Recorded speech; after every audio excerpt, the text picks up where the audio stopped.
Aliens expected easy victory until an SOS triggered the emergence of the sleeping fleet. Part 2. The Old Frequency. The ardent vigil dropped out of its faster-than-light burn at the very edge of the Briar system, far enough away that the Valith ships would not notice a small frigate slipping in behind an asteroid cluster. Commander Ethan Cole stood at the forward viewport and looked at the sensor display, and for a long moment he said nothing at all. There were no longer 3 alien ships. There were 12, and long-range sensors showed more signatures inbound, folding into real space in groups of 2 and 3, like predators gathering around a wounded animal. Each bioship pulsed with that same slow-living rhythm, and together they filled an area of space larger than most planetary orbits. Lieutenant Megan Pratt spoke from her console without turning around. 15 contacts now, Commander, and the new arrivals are bigger than the first 3. I am reading organic hull structures, self-repairing tissue layers, and energy weapons that appear to be biological in nature. She paused. This is not a scouting party anymore. No, Ethan agreed quietly. This is the beginning of something much bigger. He ordered a tight beam connection to Outpost Briar, threading the signal through the asteroid field to avoid detection. It took several tense minutes before Danny Vaughn's voice came through, rough with static and fatigue. Danny reported that the Valith had begun landing ground forces on the outpost's largest moon. Thousands of soldiers, if you could call them that. They were tall, nearly 3 meters, with bio-armor that seemed to grow directly from their skin. They moved with a strange, unhurried confidence, setting up forward positions and supply points with the casual efficiency of workers who had done this 1,000 times before. Dr. Laura Simmons cut into the channel. She had been monitoring the Valith communications and had made progress cracking their harmonic language. What she had found made her voice tight. Commander Cole, they are not just here for Briar. This system is a staging point. The main Dominion Armada is assembling 3 systems away, thousands of ships. Their target is Earth. Ethan felt the words land in his chest like stones dropped into still water. Earth. Not a border outpost, not a colony. Earth itself. How long? He asked. Based on their communication patterns, maybe 2 weeks before the Armada is fully assembled and begins its push. Ethan looked at Megan. She looked back at him. They both understood the math. The ardent vigil could not fight 15 bioships, let alone thousands. Earth's active military fleet was mostly patrol frigates and light cruisers designed for peacekeeping and border security. Humanity had not built a true warship in 60 years. The galaxy had been quiet, and people had let themselves believe it would stay that way. But Ethan remembered something. A lecture at the academy given by an old instructor who had served during the build-up era. The instructor had talked about a contingency plan, a project so classified that most of the military did not know it existed. Ships hidden away, an entire fleet sealed inside hollowed asteroids, kept in cold standby with skeleton maintenance crews who passed the duty down like a family secret. And a frequency, a single activation channel that could wake them all at once. Cradle 7. Ethan turned to Megan and told her to tune the communications array to a frequency he read from memory. Megan's fingers hesitated over her console. Everyone who had gone through advanced signals training knew it existed, even if they had been told it was decommissioned. Sir, she said carefully, broadcasting on Cradle 7 requires authorization from a full admiral. If I send this without authorization, my career is over. Possibly yours too. Ethan looked at her steadily. Megan, if we wait for authorization, there will not be anyone left to court-martial us. Send it. She held his gaze for a moment, then nodded once. Her fingers moved across the console, and a tight, coded burst shot out from the Ardent Vigil's antenna array. It was a short signal, barely a second long, but it carried an SOS code that had not been transmitted in 6 decades. The signal hit the first relay buoy, hidden in a nearby asteroid field, and that buoy amplified it and passed it to the next, and the next, and the next. Within minutes, the signal was racing across human space at superluminal speed, bouncing through a network of ancient relays concealed in gas-giant atmospheres and dead comets and the rings of distant planets. On Earth, buried beneath the old Appalachian Mountains, in a facility that did not appear on any public map, a console blinked red. Retired Admiral Nathan Hartley was 78 years old. He had white hair, a bad knee, and a habit of arriving at this underground facility every morning at 6 o'clock to check a console that had never once activated in all the years he had watched it. His staff, a rotating team of 4 people who maintained the facility, had long ago stopped asking why he kept coming. They assumed it was routine, maybe stubbornness, maybe just an old man who could not let go of a duty that no longer mattered. Nathan was pouring his second cup of coffee when the red light started blinking. He stared at the indicator for 5 full seconds, watching it pulse, confirming to himself that he was not imagining it. Then he picked up a secure handset and spoke 2 words into it. "Wake them." The order cascaded through a chain of encrypted channels that reached into the asteroid belt between Mars and Jupiter. Inside the hollowed rocks, systems that had held a low, patient warmth for 60 years began to climb toward full power. Reactor cores that had been idling at 2% surged to 50, then 80, then 100. Lights flickered on in corridors that had known only darkness. Ventilation systems pushed stale air through ducts and replaced it with something breathable.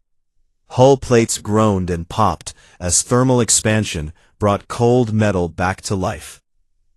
17 dreadnoughts, each one 5 kilometers long, bristling with weapons that had never been fired outside of a testing range.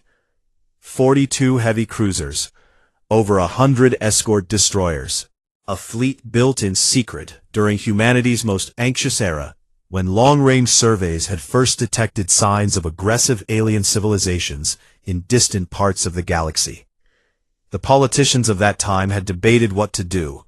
Some wanted to reach out, some wanted to hide, and some had quietly authorized the construction of the most powerful armada ever conceived, then sealed it away with a simple instruction: keep it ready, keep it hidden, and pray that it is never needed. On Mars, in a small homestead surrounded by red dust and thin sky, an 83-year-old woman named Elena Marsh felt something vibrate in the drawer of her bedside table. She opened the drawer and found her old service communicator, a device she had not touched in decades, glowing with a soft blue light. She picked it up with hands that trembled slightly, not from age, but from the weight of understanding. Elena had been one of the lead engineers on the Cradle Protocol. She had helped design the dreadnoughts. She had walked their empty corridors before they were sealed away, and had placed her hand on the last bulkhead door as it closed, whispering a goodbye to ships she hoped would never wake. Now they were waking. She sat on the edge of her bed for a long time, holding the communicator against her chest, and she whispered to no one in particular that she always knew this day would come. She had built those ships to protect people. She had hoped they would sleep forever. But she had built them strong enough to fight if forever turned out to be shorter than expected. Across human space, other communicators were lighting up. Old veterans, retired officers, engineers, and technicians who had served the Cradle Protocol received the same quiet signal. Some of them cried. Some of them cursed. All of them understood. The sleeping giant was opening its eyes. Aliens expected easy victory until an SOS triggered the emergence of the sleeping fleet. Part 3. The Cradle opens. On the surface of Outpost Briar, the air tasted like smoke and burning plastic. The Valith had begun a systematic bombardment of the station's surface installations. Not to destroy everything, but to break the humans down piece by piece. They targeted the communication towers first, then the water recyclers, then the greenhouse domes where the outpost grew its food. Each strike was precise and unhurried, like someone pulling the legs off an insect to see how long it would keep moving.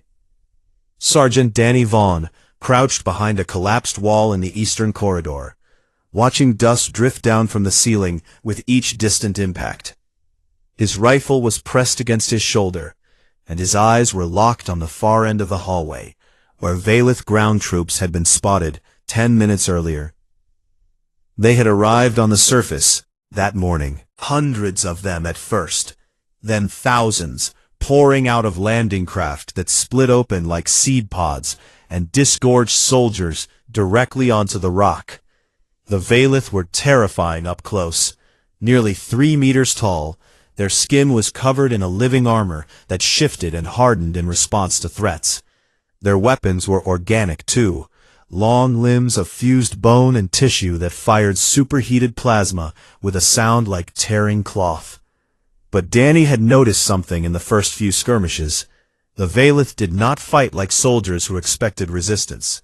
They advanced in straight lines. They did not cover each other. They did not check side passages or watch their flanks. They moved with the absolute confidence of predators who had never been prey, and that confidence had a cost. He had killed 6 of them in the first hour by using the mining tunnels beneath the outpost to appear behind their lines, fire, and disappear before they could react. Amy Stokes had led a 4-person team through a ventilation shaft and dropped an explosive charge on a Valith supply point, scattering alien equipment across a crater. The Valith had responded with confusion rather than adaptation. They simply sent more troops to the same area, as if the idea that a weaker species could hurt them was something their training had never prepared them for. Danny gathered his Marines in a junction deep inside the mining tunnels and laid out the situation. They had 12 fighters, limited ammunition, and no orbital support. The Valith had thousands of ground troops and complete control of the space above them. By every reasonable measure, the humans should have surrendered already.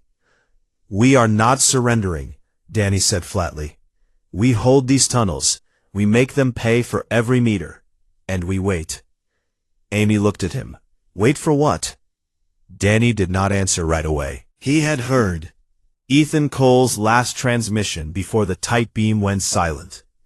Cole had mentioned a signal, an old frequency. Danny did not know exactly what it meant, but he knew from the tone in the commander's voice that it was something big, something that was supposed to be impossible. "Just wait," he said. Deep in the asteroid belt, the sleeping fleet was fully awake. Captain Greg Dawson stood on the bridge of the pale morning and tried to take in what he was seeing.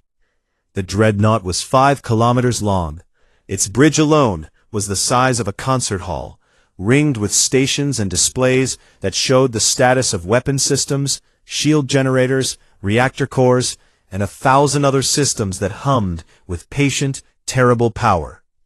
Through the forward viewport, he could see the other dreadnoughts emerging from their asteroid cradles, shedding 60 years of stone dust as they slid into open space.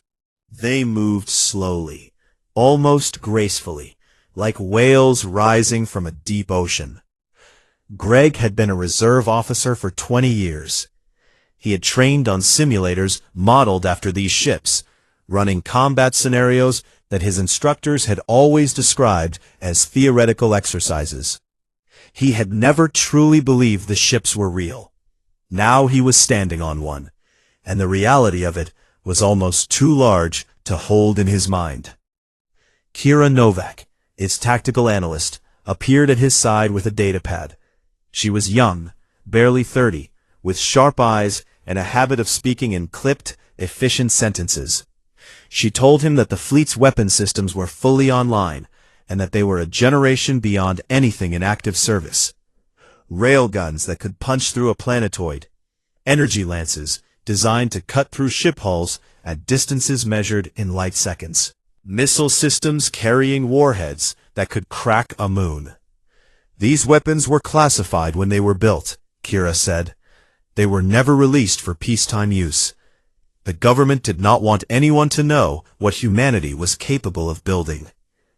Greg stared at the display showing the fleet's total firepower and said quietly that he was starting to understand why. Admiral Nathan Hartley arrived aboard the Pale Morning via shuttle, moving through the corridors with the careful steps of a man whose body was old but whose mind was sharp as a blade. He had spent 30 years watching over the sleeping fleet, checking that same console every morning, maintaining readiness for a day he had prayed would never arrive. Now it had arrived, and he felt a strange mix of grief and purpose settle into his bones. He stood on the bridge and opened a channel to all 17 dreadnoughts. The connection linked him to thousands of crew members, a mix of old veterans who had been recalled from retirement, and young officers who were seeing the inside of these ships for the first time. Some of them were afraid. He could hear it in the silence that followed his introduction. Nathan spoke simply. He told them that 60 years ago, humanity had looked out at the galaxy and seen something that frightened it. Not a specific enemy, but the possibility of one.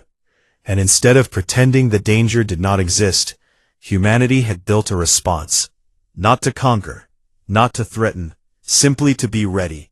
He told them that the fleet they were standing on represented the best of what humans could do when they chose to protect something they loved. And now there were people at Outpost Briar who needed that protection. We built these ships hoping they would never fly, he said. That hope is over, but the purpose remains.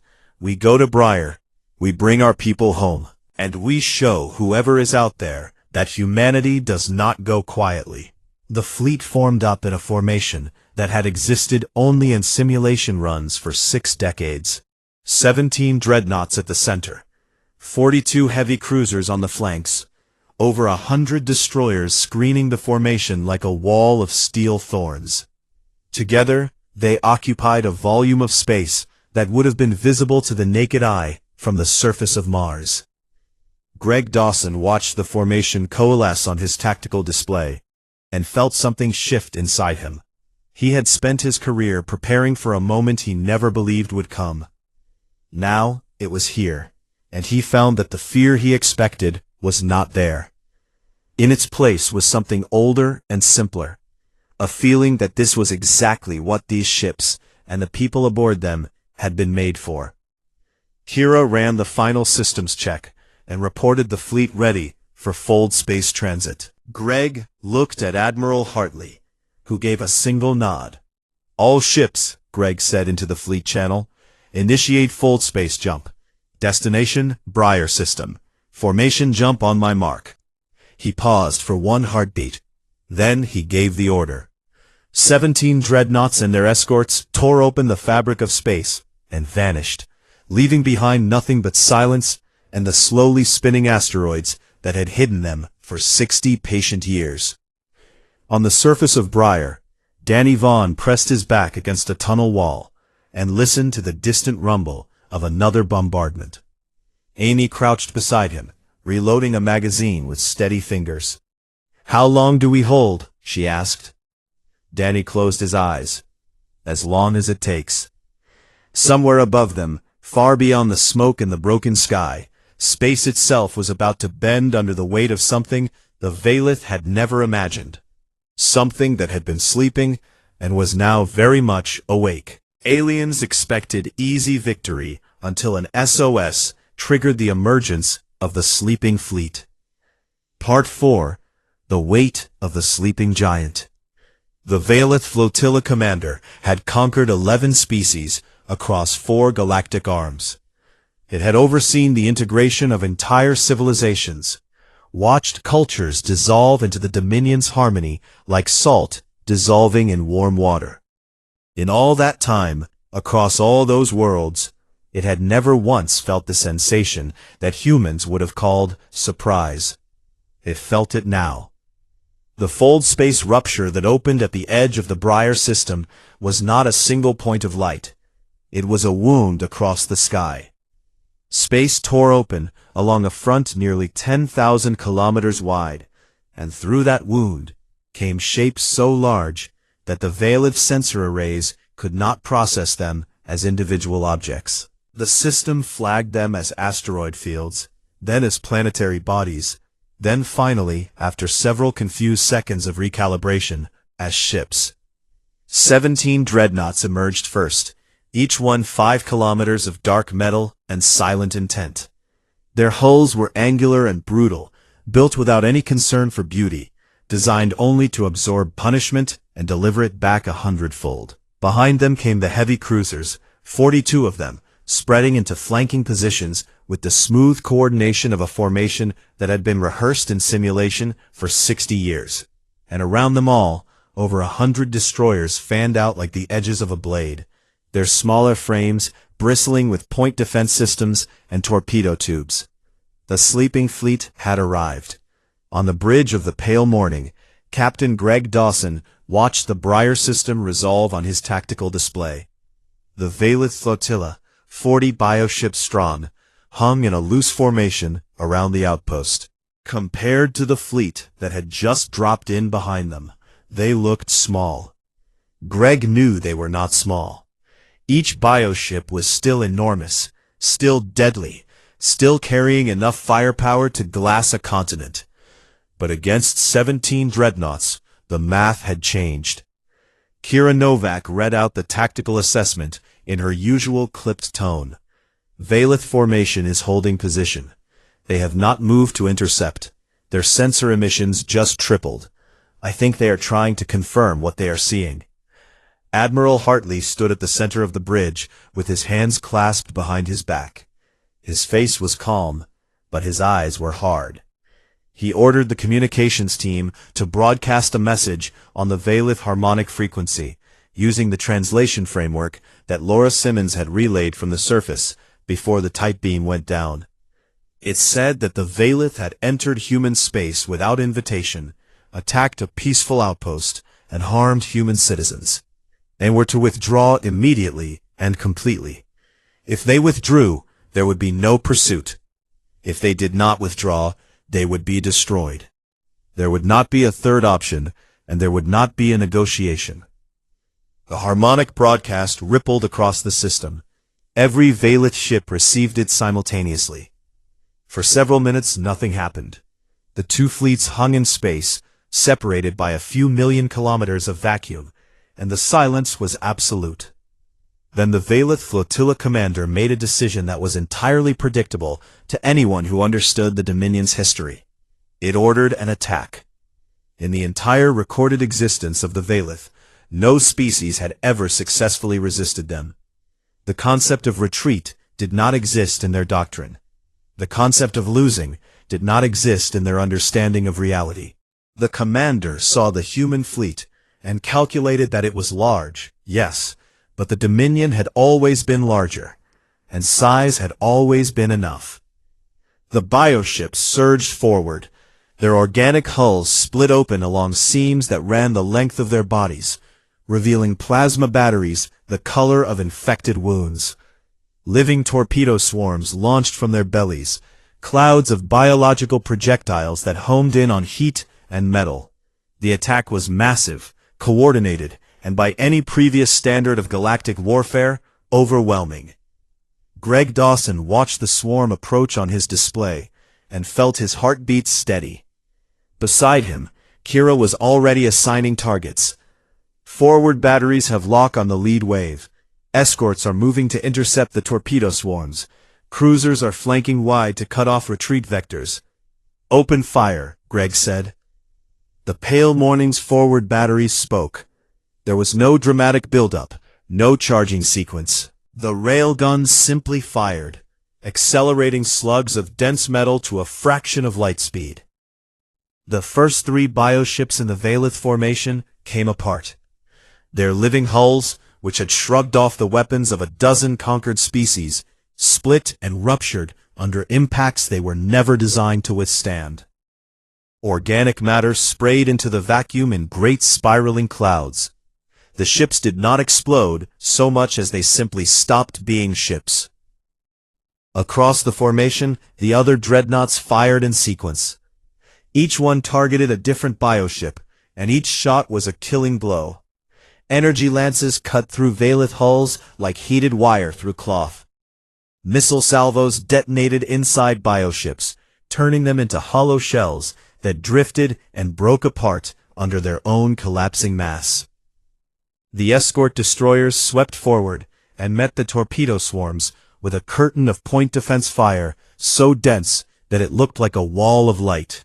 The biological torpedoes, designed to overwhelm conventional defenses through sheer numbers, flew into that wall and died by the thousands.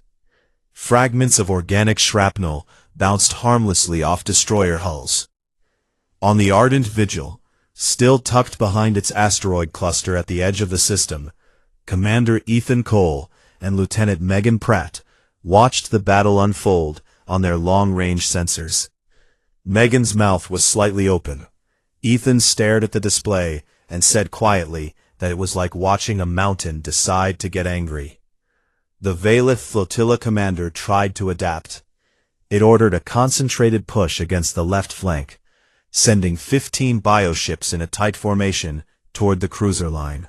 The cruisers held position, firing steadily, and when the bioships closed to short range, 2 dreadnoughts rotated their broadside batteries and delivered a volley that turned the entire Valith push into a field of drifting organic debris in under 90 seconds. The battle, if it could still be called that, lasted 3 hours.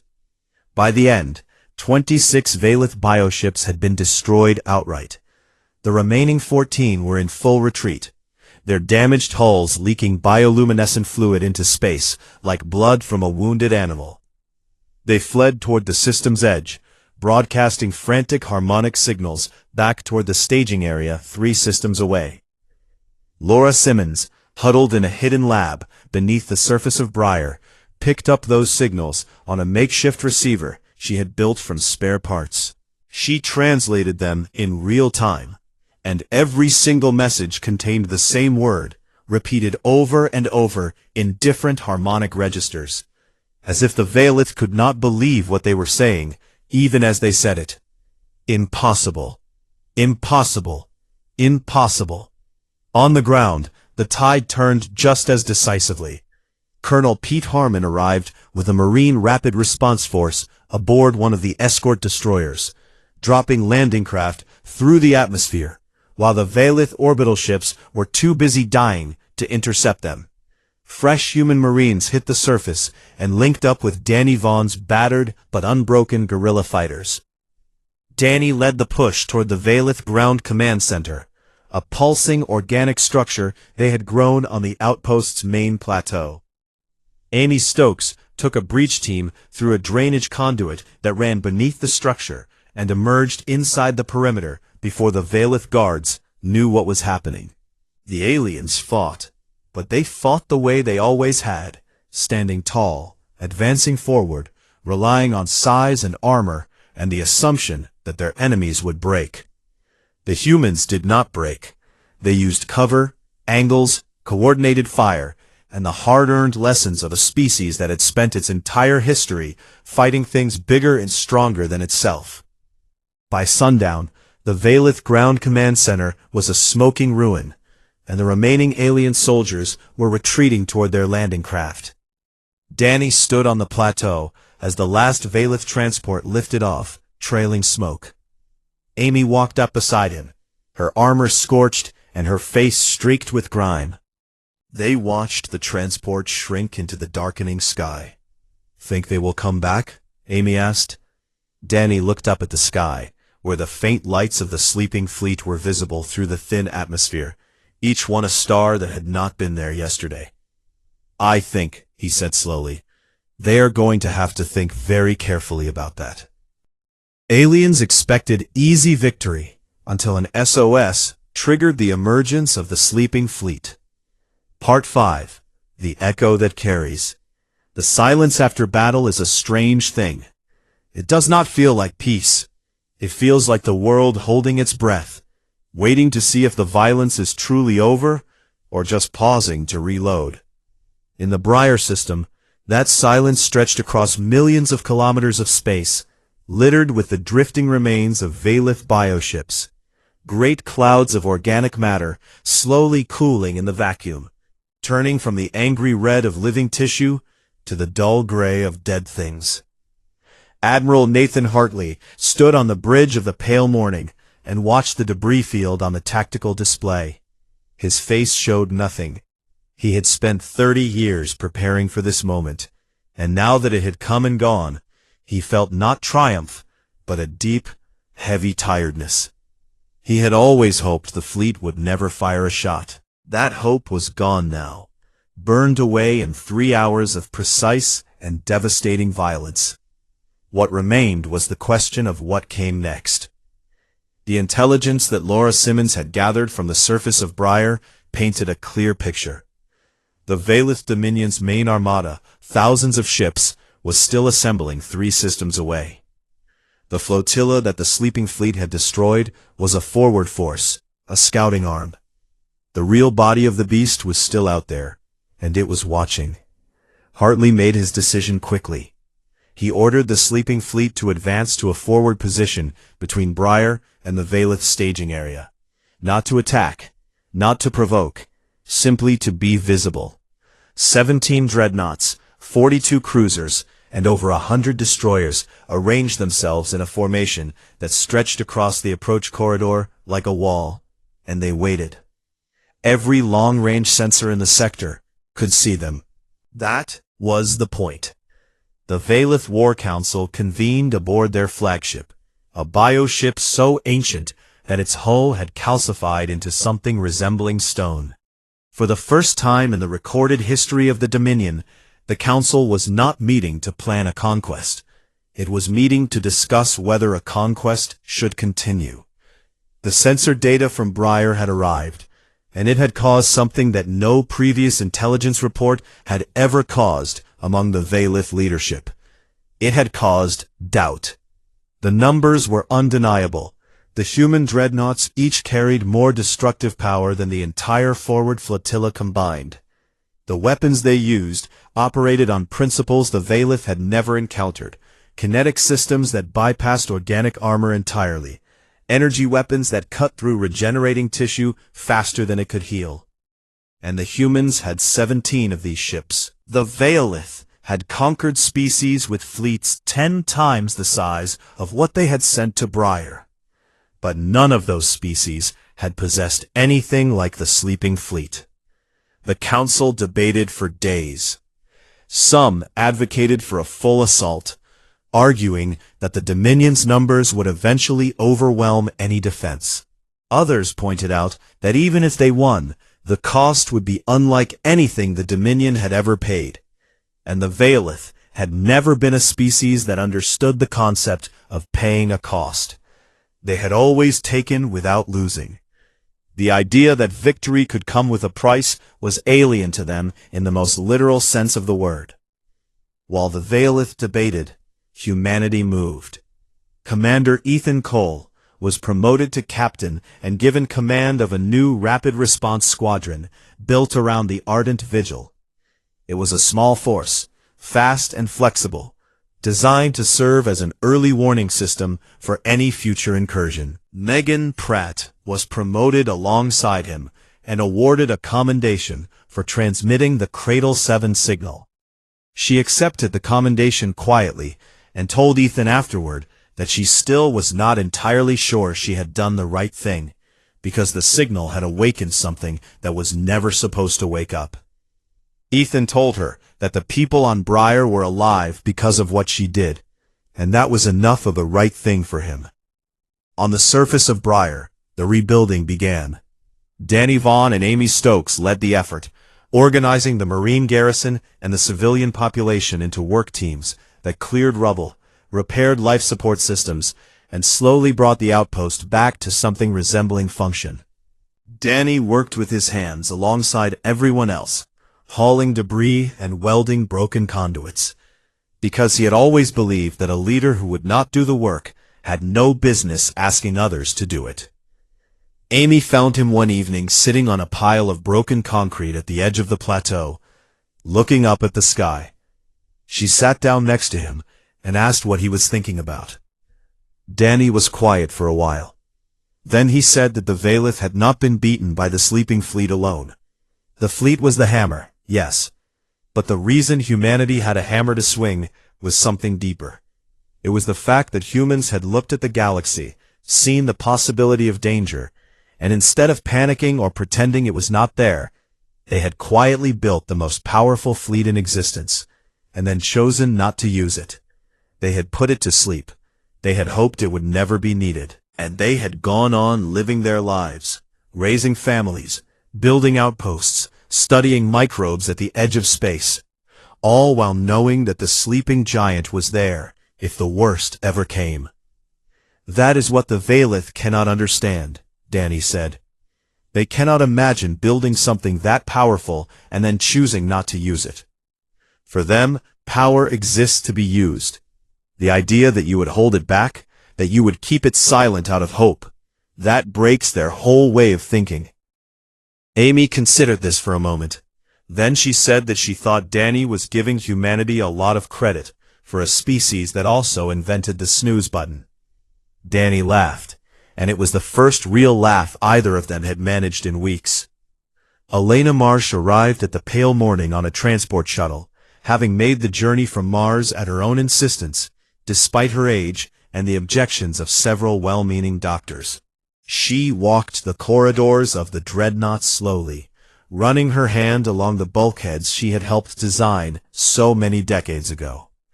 The metal was warm now, alive with the vibration of active systems, and she could feel the ship breathing around her in a way that she had never felt when it was sleeping. She stopped in the main engineering bay and stood there for a long time, looking up at the reactor core through a viewport of reinforced glass. The core pulsed with a steady blue light, and she pressed her palm flat against the glass and told the ship quietly that it had done well. Then she turned and walked back to the shuttle, because she had said what she came to say. Greg Dawson and Kira Novak remained on active duty aboard the Pale Morning. Admiral Hartley had decided that the fleet would not return entirely to sleep. Some of the dreadnoughts would be resealed and placed back in standby, but a portion of the fleet would remain active, patrolling the border between human space and the Valith staging area. Humanity would no longer sleep with both eyes closed. Greg accepted the assignment without hesitation. Kira told him privately that she had run projections on what would happen if the Valith armada attacked at full strength, and the numbers were not as comfortable as the victory at Briar might suggest. The sleeping fleet was powerful, but it was not infinite. If the Dominion committed everything, the outcome would depend on factors that could not be predicted. Greg nodded and said that uncertainty was something humans had always lived with, and that it had never stopped them before. The final turn came 3 weeks after the battle, when a single Valith vessel entered the Briar system under a harmonic flag of truce. It was small by Valith standards, barely the size of a frigate, and it approached slowly with all weapons visibly dormant. It carried a single diplomat, the first time the Dominion had ever sent a representative to negotiate with a species it had originally intended to conquer. Laura Simmons met the diplomat in a cleared section of the outpost's damaged reception hall. The Valith was tall and still, its bio-armor retracted to show pale, smooth skin beneath. It communicated through a harmonic translator that Laura had refined over the preceding weeks, and its voice came through as something low and careful. The diplomat asked many questions. It asked about the fleet, it asked about the weapons, it asked about human history and human wars, and the long, bloody record of a species that had spent most of its existence fighting itself before it ever reached the stars. Laura answered all of these questions honestly, because she believed that truth was a better foundation for peace than deception. Then the diplomat asked the question that mattered. It asked why humanity had built the sleeping fleet and then hidden it instead of using it. Any species with that kind of power could have expanded across the galaxy, claimed territory, subjugated weaker civilizations. That was what the Valith would have done. That was what every species the Valith had encountered would have done. Why did humanity choose differently? Laura thought about her answer for a long time. She thought about Danny and Amy fighting in the tunnels. She thought about Ethan and Megan sending a signal they were not authorized to send, because people were in danger.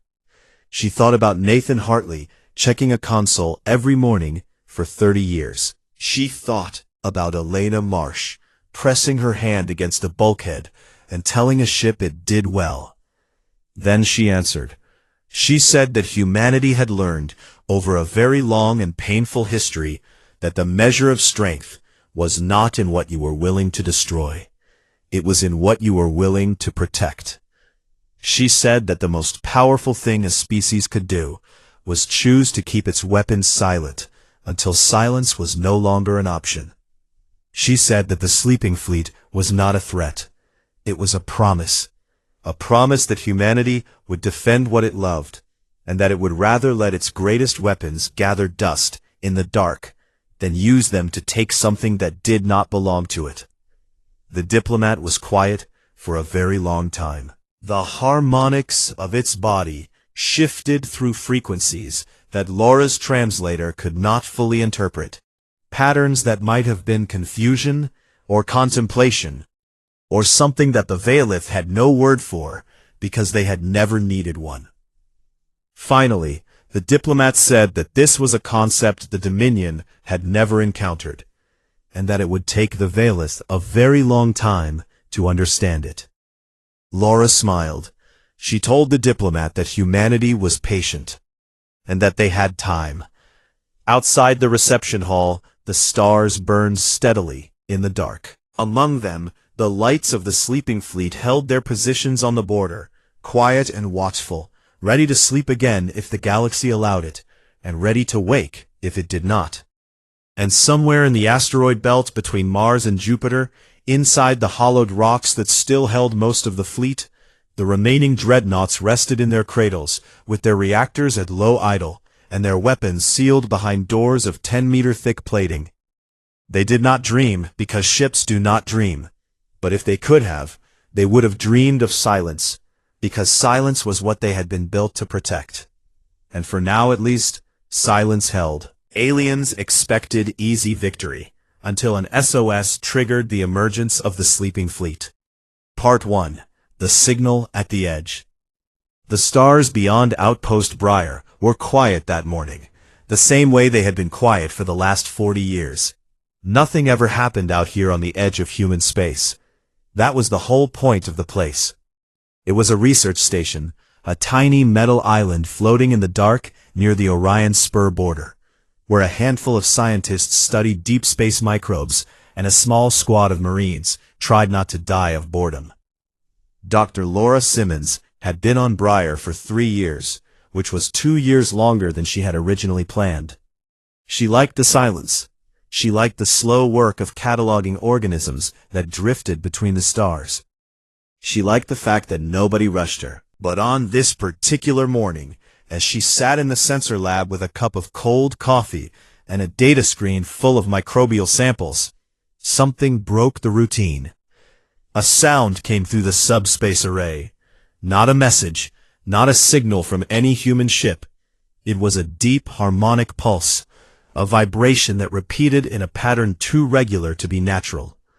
Laura stared at the waveform on her screen, watching it cycle over and over, and the hair on the back of her neck stood up.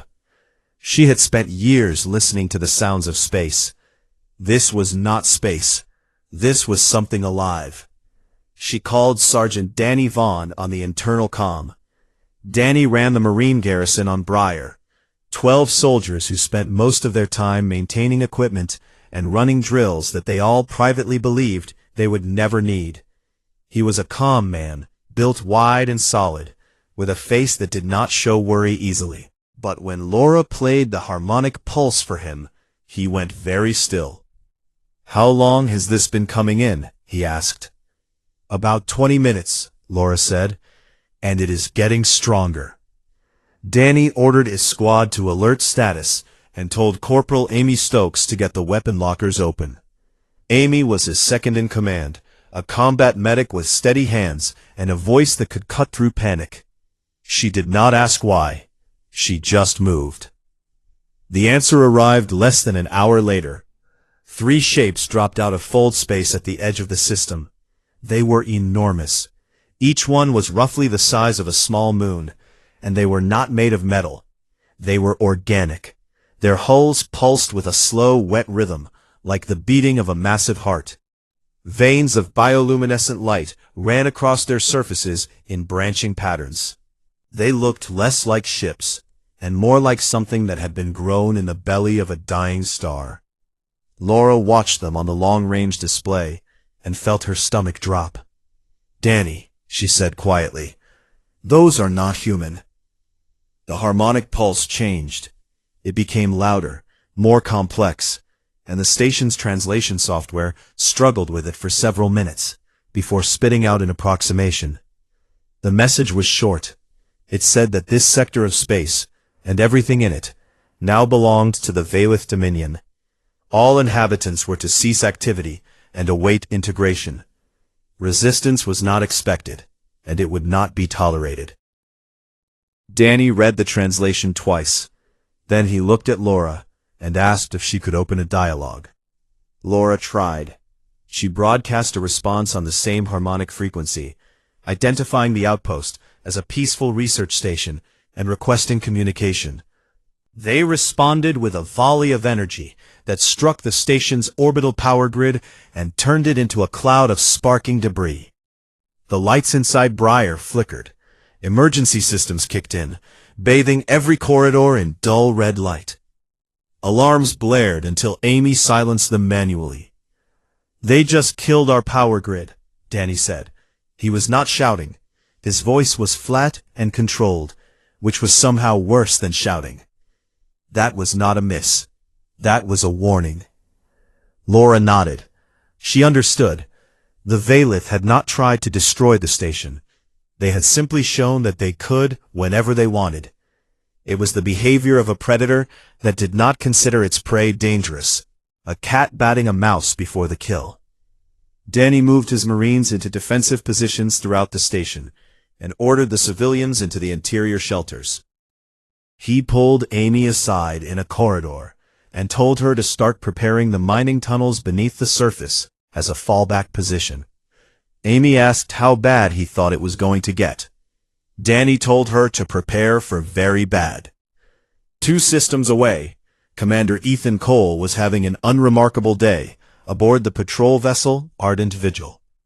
The Vigil was a light frigate built for border sweeps and customs inspections. It carried a crew of 46 and enough firepower to discourage pirates, which was about as threatening as a guard dog in a galaxy that seemed to have no wolves. Ethan was in his command chair, reviewing supply manifests, when Lieutenant Megan Pratt turned from her communications console with an expression he had never seen on her face before. Megan was usually composed to the point of being unreadable.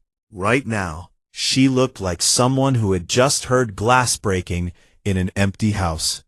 "Commander," she said, "I am picking up an automated distress beacon from Outpost Briar. It is repeating on the old emergency band." Ethan sat up. "What kind of distress?" "SOS. No voice message attached, just the repeating code." She paused. "Sir, the beacon also has a data packet, sensor readings. There are 3 unknown contacts in the Briar system, massive ones. The readings do not match anything in our database." Ethan felt something cold settle in his chest. Briar was a research station with a handful of Marines. If something big had shown up there, those people had no way to defend themselves. He ordered a course change and pushed the Vigil to maximum burn. The engines groaned as the ship surged forward. Megan watched him from her station and said what they were both thinking. "Sir, if those contacts are hostile, and they are as big as these readings suggest. We cannot fight them. The Vigil does not have the firepower. Ethan said, I know, but we can get there, and maybe we can get people out. He stared at the star map on the main screen, watching the distance to Briar slowly shrink. Somewhere in the back of his mind, a thought formed that he could not quite name yet. A memory from his academy days. A lecture about old contingency plans. Something about a frequency that was never supposed to be used. He pushed the thought aside for now. First, they had to reach Briar. First, they had to see what they were dealing with. Behind the ardent vigil, the stars were still quiet. But deep in the asteroid belt, between Mars and Jupiter, buried inside hollowed-out rocks the size of cities, machines that had not moved in 60 years sat in perfect darkness, waiting for a signal that had not yet been sent. Their reactors held a patient, sleeping warmth. Their weapons, sealed behind doors of 10-meter-thick plating, pointed at nothing. They waited the way mountains wait, not because they had been told to, but because waiting was what they had been built to do, until the day that waiting was no longer enough.